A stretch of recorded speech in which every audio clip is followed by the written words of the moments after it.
اللہ تعالیٰ نے اجسام بنانے سے پہلے لوگوں کو اکٹھا کر لیا. اجسام بنانے سے پہلے، جسم ابھی بنا نہیں، کیونکہ ابو البشر بنیں گے تو جسم بنے گا.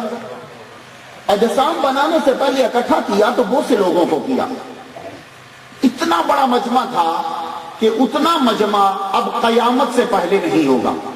یہ دھیان سے سننا، اتنا بڑا مجمع تھا کہ میں اس کی مثال اس لیے نہیں دے سکتا کہ ابھی قیامت ہوئی نہیں. قیامت سے پہلے اتنا بڑا مجمع نہیں ہو سکتا تھا. اس میں بات صرف ہوئی توحید کی. الستو بربکم، کیا میں تمہارا رب نہیں ہوں؟ اس میں کافر تھے، مشرک تھے، مسلمان تھے، تمام تھے.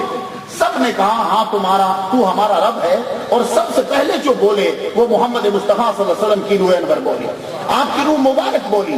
اس کے بعد سب کو ختم کر دیا. چھوٹا سا مجمع تھا، اس سے بڑے بڑے مجمع دنیا میں ہم نے دیکھے ہیں. اس مجمع کی ٹوٹل تعداد 1,24,000 کم و بیش تھی. بس اس سے بڑے بڑے مجمع دنیا میں ہم نے دیکھے ہیں. اس سے بڑے بڑے مجموعوں میں ہم نے تقریریں کی ہیں. 1,24,000 ٹوٹل پاکیزہ آدمی بٹھا کر ایک لمبی تقریر ہوئی جس کا بہت ٹائم لیا گیا. یہ تھی رسالت کے بارے میں. یہ تھی صرف رسالت نہیں، محمد مصطفیٰ صلی اللہ علیہ وآلہ وسلم کے بارے میں یہ تقریر تھی. اللہ تعالیٰ گفتگو کیسے شروع کرتا ہے؟ وَإِذْ أَخَذَ اللَّهُ مِيثَاقَ النَّبِيِّينَ.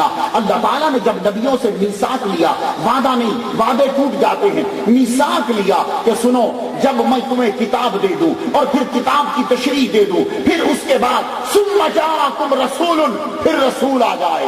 یہ سمہ تراخی کے لیے آتا ہے. اس کا معنی ہوتا ہے کہ پہلے کام میں اور دوسرے میں لمبا ٹائم لگے گا. تو ثُمَّ جَاءَكُمْ، پھر محمد مصطفیٰ صلی اللہ علیہ وسلم. اب یہاں صرف رسول ہے، نہ محمد بن عبداللہ، نہ نبی. ثم جاءکم رسول، پھر تمہارے پاس رسول آ جائے. کہ نام نہیں لیا. ایک دفعہ کہیں تقریر کر رہا تھا تو کسی نے نعرہ لگا دیا، نعرہ رسالت. تو ایک صاحب اٹھے، کہنے لگے یا رسول اللہ تم کہتے ہو، یہ کس رسول کو بلاتے ہو؟ رسول تو 313 ہیں. تو میں نے کہا جس رسول کا ذکر خدا نے ثم جاءکم میں کیا ہے اسی رسول کو ہم بلاتے ہیں.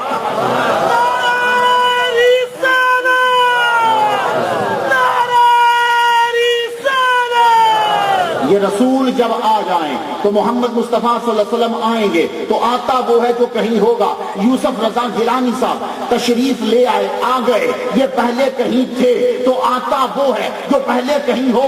ثم جاءکم، پھر تمہارے پاس رسول آ جائے تو پہلے وہ کہیں تھا تو آیا. تو محمد مصطفیٰ پہلے تھے کہیں. اب گفتگو لمبی ہو جائے گی، مجھے صرف ٹائٹل پہ بولنا ہے. یہ میرے نبی محمد مصطفیٰ صلی اللہ علیہ وسلم کی عظمت ہے نا، آپ کا مرتبہ ہے نا، آپ کا مقام ہے نا کہ رسولوں سے کہا جا رہا ہے رسولو ثم جاءکم رسول، اے نبیو ثم جاءکم رسول. اس رسول کا مقام یہ ہے کہ مصدق لما معکم، وہ تمام رسولوں کی تصدیق کرنے والا ہے. حضرت آدم علیہ السلام نبی ہیں اور محمد مصطفیٰ تصدیق کرنے والے ہیں. ابراہیم علیہ السلام اللہ کے نبی ہیں، ہمارے نبی ان کی تصدیق کرنے والے ہیں. اسماعیل علیہ السلام اللہ کے نبی ہیں، ہمارے نبی ان کی تصدیق کرنے والے ہیں. عیسیٰ علیہ السلام ان کے اللہ کا نبی ہے، پر تصدیق کرنے والے محمد مصطفیٰ صلی اللہ علیہ وسلم ہیں. مصدق، یہ ہے مرتبہ ہمارے نبی کا. تو فخر کیا کرو کہ تمہیں اللہ تعالیٰ نے محمد مصطفیٰ صلی اللہ علیہ وسلم کی امت میں پیدا کیا ہے. بہت سے کام ہیں جو کم ہوئے، ان میں سے ایک کام ہے کعبے کا تبدیل ہو جانا. یہ کعبے کا تبدیل ہونا کسی نبی میں نہیں ہوا. کعبہ ایک ہی رہا، یروشلم بیت المقدس کی طرف منہ کر کے لوگ نماز پڑھتے رہے. محمد مصطفیٰ صلی اللہ علیہ وآلہ وسلم ظہر کی نماز پڑھا رہے ہیں اور یوں اوپر دیکھ رہے ہیں. اوپر دیکھنا منع ہے. حضور نے فرمایا جو نماز پڑھتا ہوا اوپر دیکھے قریب ہے کہ رب اس کی آنکھوں کو اچک لے، اس لیے تم ایسے کر کے نماز نہیں پڑھ سکتے. مگر میرے نبی پر سارے لا قربان ہو جانا. حضور ظہر کی نماز پڑھا رہے ہیں اور یوں دیکھ رہے ہیں، بولے نہیں. تم جب کبھی اپنے گھر میں ہوتے ہو نا تو تمہاری بیٹی یا تمہارا بیٹا تمہیں اس سے بڑا پیار ہو نا، وہ نہ بھی بولے تو تم سمجھ جاتے ہو اسے چاہیے کیا. تو محبت جتنی بڑھتی جائے احساس اتنا بڑھتا جاتا ہے. میرا نبی نماز پڑھتے ہوئے یوں کر رہا، بولا نہیں، پر رب سمجھ گیا کہ اس کو کچھ چاہیے. تو دوران نماز یہ واحد حکم ہے جو دوران نماز آ گیا. فَغَلِّ وَجْهَكَ شَطْرَ الْمَسْجِدِ الْحَرَامِ، اے میرے نبی تو اپنی ڈائریکشن چینج کر اور خانہ کعبہ کی طرف منہ کر، اس کی طرف کہ جہاں تیری رضا ہے. اب ذرا رکیے گا، میرا نبی 2 رکعت پڑھ چکے تھے، دو باقی بچ گئی تھی. رب نے کہا نماز سٹاپ کر, منہ پھیر, قبلہ جدھر تو چاہتا ادھر منہ کر. اب سب لوگ تم لوگ بہت ذہین ہو, میں تقریریں سن چکا, آپ کا آنا دیکھا, بہت ذہانت ہے تمہاری. ایک بات بتاؤ, جب تم رخ پھیرو گے تو نماز سٹاپ تو کرو گے نا. تو نماز ہے اللہ کی, کعبہ اللہ کا نہیں ہے, کعبہ ہے میرے نبی کا. نماز ہے اللہ کی, کعبہ ہے میرے نبی کا. نماز ہے اللہ کی, کعبہ ہے میرے نبی کی مرضی. تو کعبے کا مننا میرے نبی کی مرضی, اور نماز کا پڑھنا رب کی عبادت. رب نے کہا اے محمد مصطفیٰ تو میری عبادت روک, پہلے اپنی مرضی پوری کر. تو میری عبادت روک, پہلے اپنی مرضی پوری کر. محمد مصطفیٰ صلی اللہ علیہ وآلہ وسلم کوئی اور آپ. اور پھر ایک بات, آج کل کعبہ بنانا ہو, میری مسجد جو ہمبل میں ہوں 5511 پہ 3 مرتبہ کعبہ چینج ہوا. 3 مرتبہ. پہلے جب میں گیا تو نماز ادھر منہ کر کے پڑھتے, پھر تھوڑے سے ادھر ہوئے, پھر تھوڑے سے ادھر ہوئے. 3 مرتبہ, حالانکہ میں امریکہ میں رہتا ہوں, 3 مرتبہ قبلہ کی ڈائریکشن چینج کرنی پڑی. تو یہ قبلہ تم کیسے ڈھونڈتے ہو؟ سیٹلائٹ سے. سیٹلائٹ تقریباً 1947 کے بعد استعمال میں آیا ہے. 1947 سے پہلے سیٹلائٹ استعمال میں نہیں تھا, اور سب سے پہلے امریکہ میں یوز کیا گیا. تو 1947 میں سیٹلائٹ کو یوز کیا گیا. آج تم نے خانہ کعبہ کی ڈائریکشن دیکھنی ہو تو سیٹلائٹ تمہیں سیدھی بتائے گا. میں صدقے جاؤں نبی کی نالج پر, میں قربان جاؤں نبی کے علم پر. نماز پڑھا رہے ہیں, سیٹلائٹ نہیں ہے, رخ صحیح پھیرا, جدھر منہ پھیرا قبلہ ادھر ہی تھا. یہ ہے ہمارا نبی. آج کی تقریب کے میزبان سید اختر حسین شاہ صاحب بخاری اور آج کے مہمان خصوصی اور امریکہ سے آئے ہوئے ہمارے بھائی سید علامہ محمد مختار شاہ صاحب,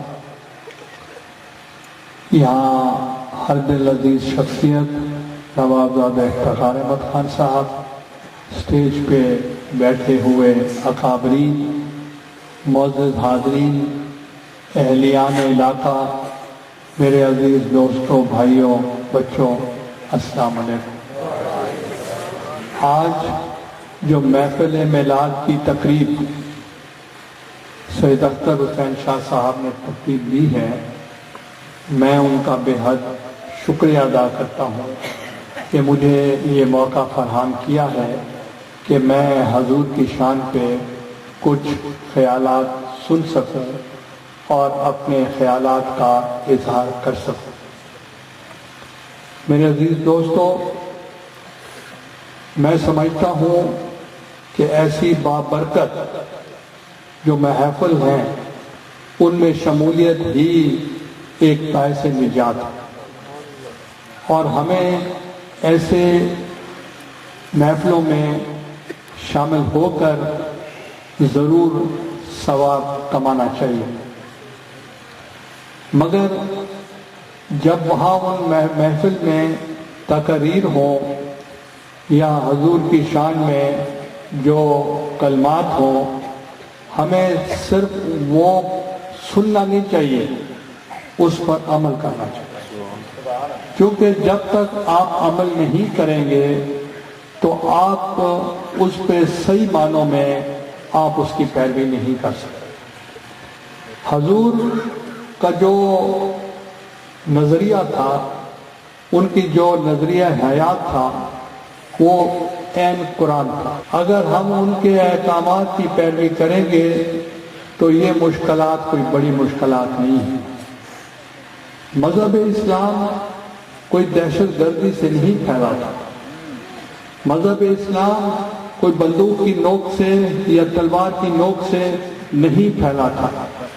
اور یہ اگر وہ پھیلا تھا اسلام تو وہ علماء کرام اور مشائخ اسلام, ان کے جو پریکٹس تھی, ان کے جو کرامات تھے, ان کی وجہ سے یہ پھیلا تھا. آج مجھے خوشی ہوئی کہ علامہ صاحب سے میری ملاقات ہوئی ہے اور انشاءاللہ میرا وہاں جانا ہوا تو میں ضرور ان سے وہاں بھی ملاقات کروں گا.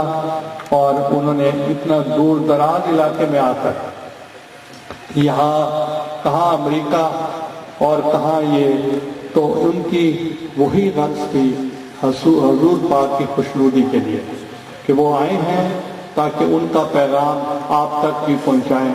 تو انشاءاللہ ان کی آمد سے اور پیر اختر شاہ صاحب کی یہ جو آج محفل سجائی ہے ان کی برکت سے انشاءاللہ ضرور تبدیلی آئے. حضرات محترم سارے فکر جو لنگر کھاتے بنے کوئی نہ اٹھے.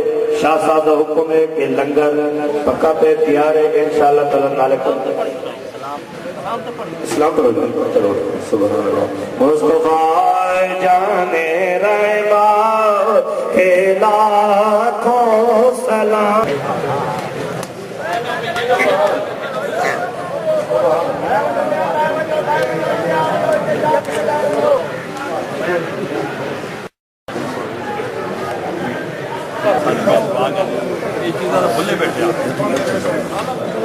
ساتھی پر